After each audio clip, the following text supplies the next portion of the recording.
There are certain events that have such significance that they are referred to as turning points of history.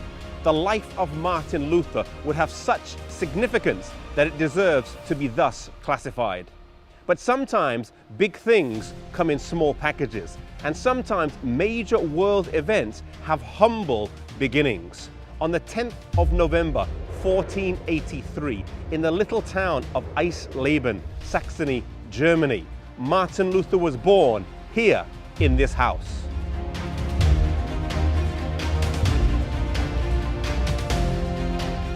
As with the early apostles, Luther did not come from the wealthy, well-to-do classes, but from the ranks of poverty.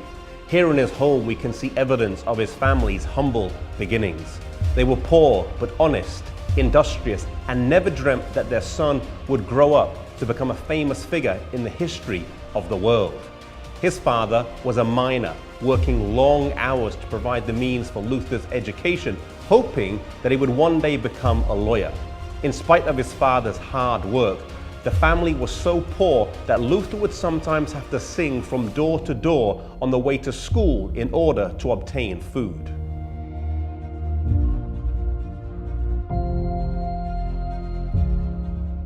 As well as being the town that Luther was born in, Eisleben is also the town where Luther was baptized, here in the church of St. Peter and Paul.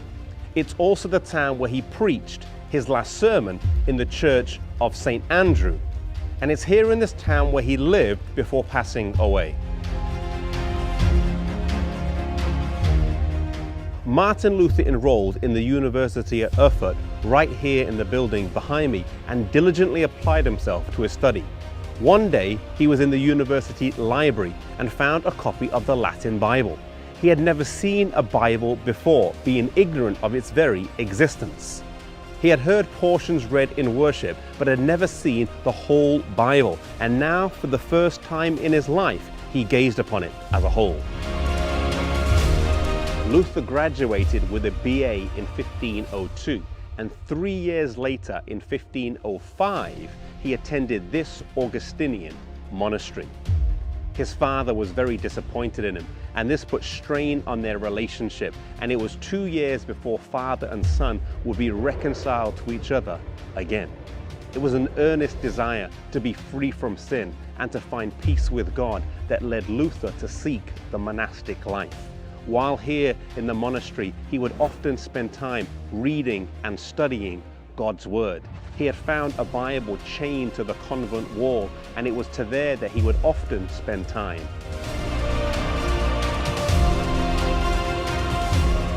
Luther was a very pious monk, and if salvation could be obtained through his works, then he would most certainly have been entitled to it. Luther was the type of person that would have killed himself through fast, penances, and abstinences had the gospel not been brought to his understanding. God brought a friend and helper in a man named Staupitz.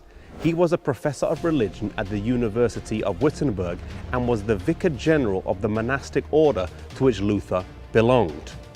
Their history was a very long one, but the most important thing about their relationship was that Staupitz soon realized that Luther, in his desire to serve God fully, was not truly living a gospel-centered life. God used this faithful friend to set him on the right course with a clearer understanding of the gospel. From this part of Luther's life, we learn the importance of a spiritual mentor in someone else's life. If you are an older believer, then become a spiritual mentor in someone else's life. Take the time out intentionally to mentor someone else in, for you never know the impact of that work. Jesus mentored in 12 disciples, and they changed the world. May we do likewise.